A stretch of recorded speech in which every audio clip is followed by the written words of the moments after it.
Popcorn पर tax को छोड़ भी दे तो बहुत आजकल इतने तरह के टैक्स लगते हैं, इतने लेवल पर टैक्स लगते हैं कि आम आदमी टैक्स का ट सुन के पॉपकॉर्न की तरह उछलने लगता है, क्योंकि आम आदमी के टैक्स देने का अंत ही नहीं है, ऐसा लगने लगा है। हमने आपको कल नई गाड़ी के बारे में बताया था कि कैसे एक गाड़ी खरीदने पर मल्टीपल टैक्स लगते हैं, जबकि उस सैलरी को जबकि आप गाड़ी कहां से खरीद रहे हैं भाई? आप उस सैलरी से गाड़ी खरीद रहे हैं जिस सैलरी पर आप ऑलरेडी टैक्स दे चुके हैं। टैक्स देने के बाद सैलरी बची, उससे गाड़ी खरीद रहे हैं, उसमें भी टैक्स दे रहे हैं। जीएसटी देते हैं, रोड टैक्स देते हैं, सेस देते हैं, इंश्योरेंस पे टैक्स देते हैं, पार्किंग में लगाते हैं वहां टैक्स देते हैं, पेट्रोल पर टैक्स देते हैं, टोल के लिए टैक्स देते हैं, यानी हर मोड़ पर एक टैक्स आपका इंतजार कर रहा है। लो इधर लो, पैसा लो, कहां उधर कहां ले जा रहा है? गाड़ी का उदाहरण कल हमने आपको बताया था, लेकिन इसी तरह से कई उदाहरण है जिसने मिडिल क्लास का जीना हराम कर दिया है। एक उदाहरण प्रॉपर्टी का भी है और उसके बारे में भी आज बात करनी जरूरी है, क्योंकि मिडिल क्लास का सबसे बड़ा सपना घर का होता है। आम आदमी क्या बोलता है, घर के बड़े बुजुर्ग क्या बोलते हैं, अच्छा ठीक कमा रहे हो, अब जरा एक घर ले लो। लेकिन उस सपने पर भी कई लेयर के टैक्स लगते हैं बॉस। आमतौर पर कोई प्रॉपर्टी जैसे फ्लैट या प्लॉट खरीदने पर सरकार उस पर स्टैंप ड्यूटी या रजिस्ट्री लेती है, लेकिन जब इस प्रॉपर्टी को दोबारा बेचा या खरीदा जाता है तो उस पर फिर से अलग अलग सरकारी फीस लग जाती है। बहुत लोगों का यह दर्द भी है कि पहले ही महंगे होम लोन पर फ्लैट खरीदने का बोझ है। वो होम लोन कहां से भरना है? पहले तो टैक्स भर दीजिए, उसमें जो सैलरी बची उसमें आप होम लोन भर रहे हैं, उसके बाद सरकार को ट्रांसफर चार्ज और रजिस्ट्री चार्ज भी देना पड़ता है। भाई पहली बार प्रॉपर्टी बेचने या खरीदने पर सरकारी चार्ज देने की बात समझ में आती है, लेकिन बार बार उस पर फीस वसूलना यह बहुत भारी पड़ जाता है मिडिल क्लास को। भाई आपको प्रॉपर्टी पर लगने वाली सरकारी फीस के बारे में बताता हूं। वैसे तो राज्यों और शहरों के हिसाब से प्रॉपर्टी पर सर्कल रेट चार्जेस अलग अलग होते हैं, लेकिन मान लीजिए हम नोएडा की प्रॉपर्टी की बात कर रहे हैं। भाई नोएडा जैसे शहर में 50 लाख रुपए की कीमत वाले नए फ्लैट के लिए 7% की स्टैंप ड्यूटी लगती है, यानी 3,50,000 रुपए चुकाइए।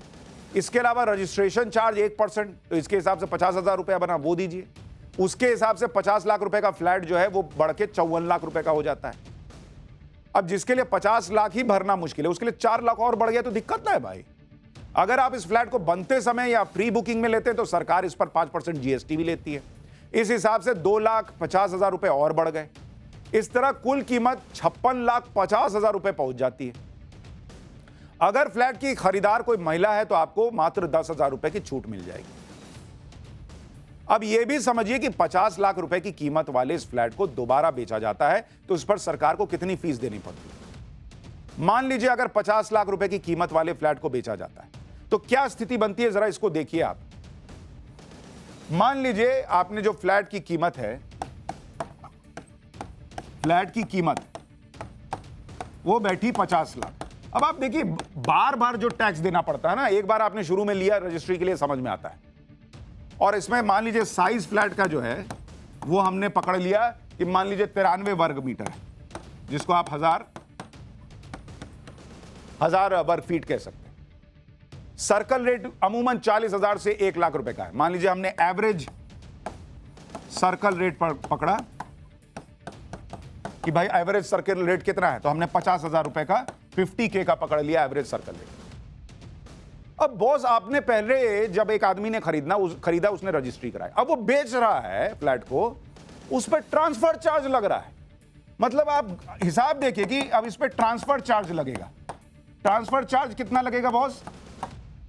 2.5% प्रति वर्ग मीटर का ट्रांसफर चार्ज लगेगा कि भाई आप इससे से उससे उस पर ट्रांसफर, उस आदमी के पास ट्रांसफर हो रहा है। तो 50K का 2.5% कितना हो गया भाई? तो ये कितना हो गया? करीब करीब 1250 रुपए। तो अब आपका ट्रांसफर रेट कितना हो जाएगा पता है? जो ट्रांसफर चार्ज आपको देना होगा ये आपका करीब करीब बैठेगा 1250 रुपया इंटू 93 वर्ग मीटर इज इक्वल टू 1,16,250 रुपए।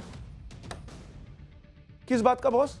ऑलरेडी रजिस्टर्ड प्रॉपर्टी है, उस पर ट्रांसफर चार्ज 1,16,250 रुपए का आप भर रहे हैं, और उसके बाद आप रजिस्ट्री भरिएगा। आप रजिस्ट्री के लिए उसके बाद रजिस्ट्री चार्ज भरिएगा 6%, वो कितना? करीब 3 लाख रुपए के करीब बैठेगा। तो फिर रजिस्ट्री भी होगा, तो फ्लैट की कुल कीमत 54,16,250 रुपए हो जाएगी। मिडिल क्लास क्या करेगा बॉस?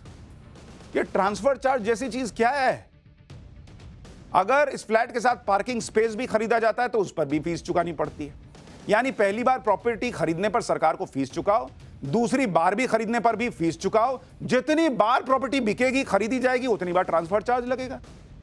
रजिस्ट्री तो जो होगी सो होगी। और बॉस, ये तो जो खरीद रहा है वो तो ट्रांसफर चार्ज भर रहा है, वो रजिस्ट्री फिर से करा रहा है, जो बेच रहा है वो कैपिटल गेन टैक्स भरेगा। खत्म ही नहीं हो रहा है बॉस। जो कमा रहा है वो भी टैक्स भर रहा है, जो पैसा दे रहा है वो भी टैक्स भर भर के परेशान।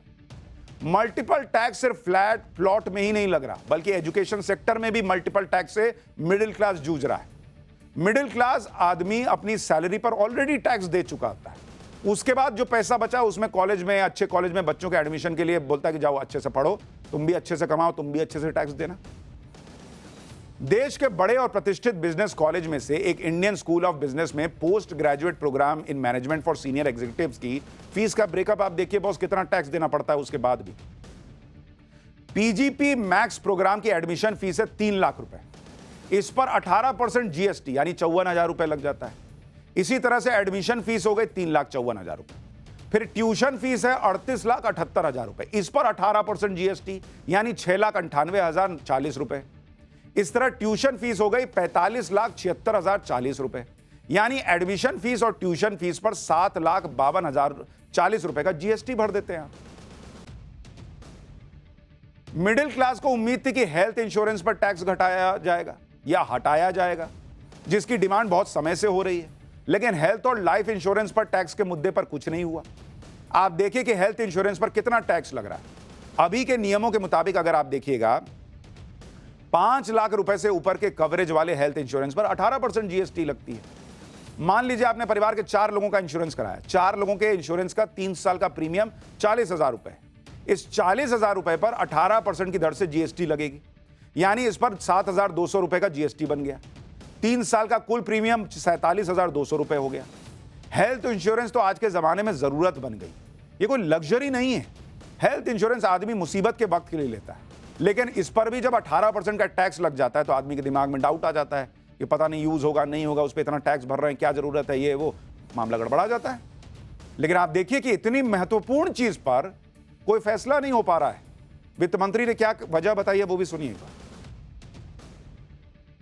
और हेल्थ इंश्योरेंस के ऊपर भी, लाइफ इंश्योरेंस के ऊपर भी, फिर भी और थोड़ा जानकारी उनको चाहिए।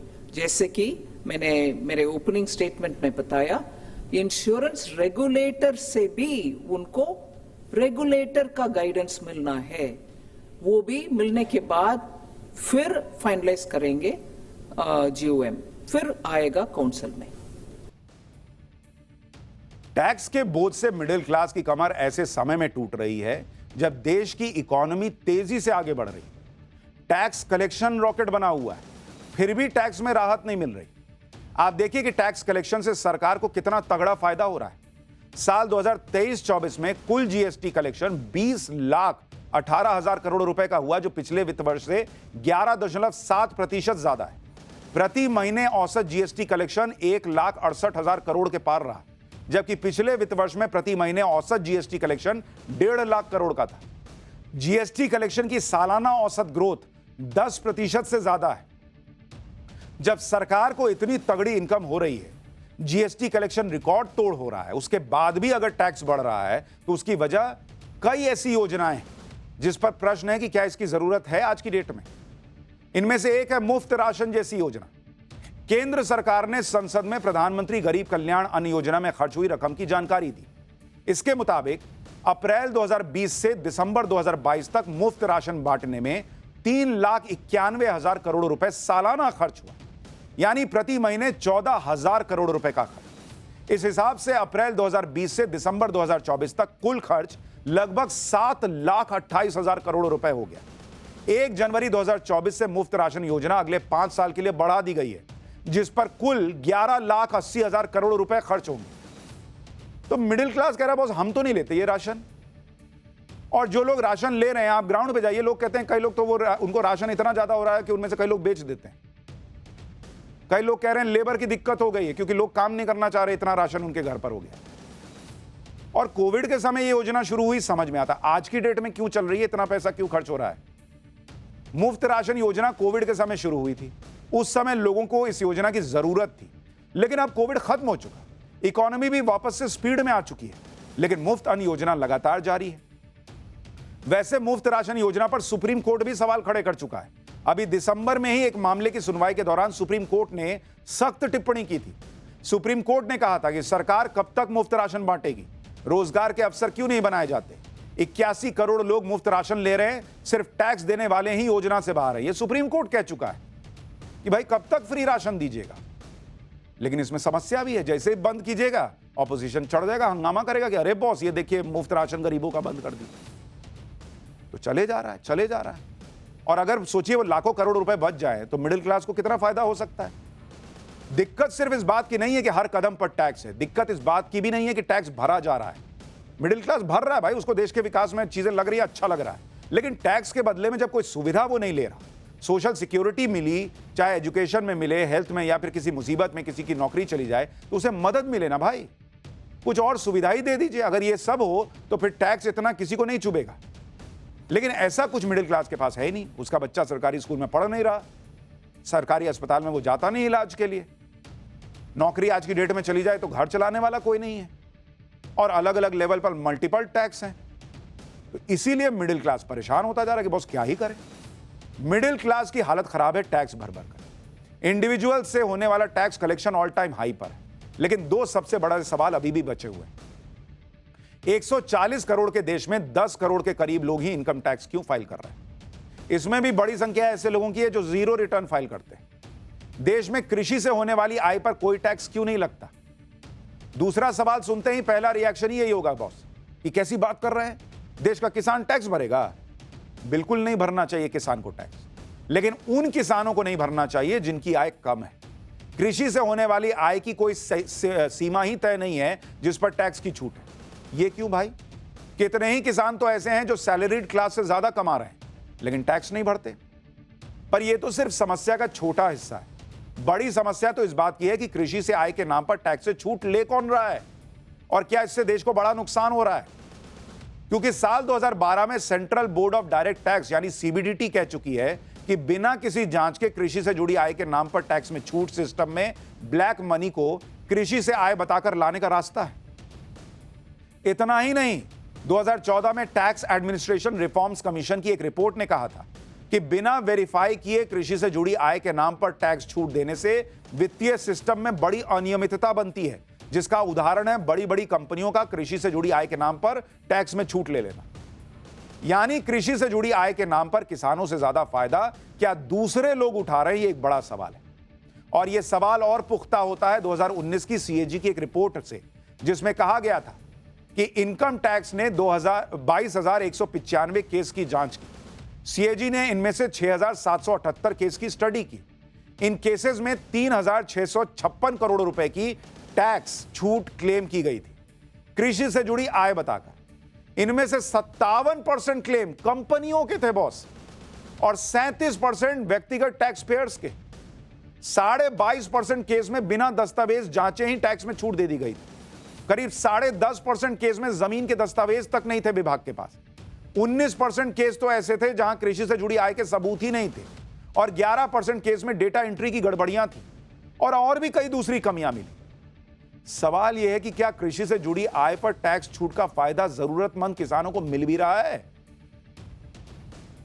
और अगर नहीं मिल रहा है तो जो बड़े बड़े किसान हैं, जो बड़ी बड़ी रकम कमा रहे हैं, उनसे क्यों ना टैक्स लिया जाए। कृषि से होने वाली आय की एक सीमा क्यों ना तय की जाए कि इससे ऊपर कमाइएगा तो टैक्स लगेगा। कई ऐसे सवाल हैं।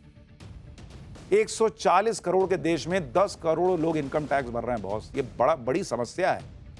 और नरेंद्र मोदी से लोगों को उम्मीद है, मिडिल क्लास को उम्मीद है कि मोदी है तो मुमकिन है कि मिडिल क्लास को मदद मिलेगी, मिडिल क्लास को राहत मिलेगी, कि टैक्स में कुछ छूट मिलेगी, कुछ मदद मिलेगी घर खरीदने में, या फिर नौकरी चली जाए तो कुछ सपोर्ट मिलेगा। कुछ तो कीजिए सर, ये आम आदमी का दर्द है। आप कहीं बाहर निकल जाइए, आम आदमी परेशान है टैक्स भरकर।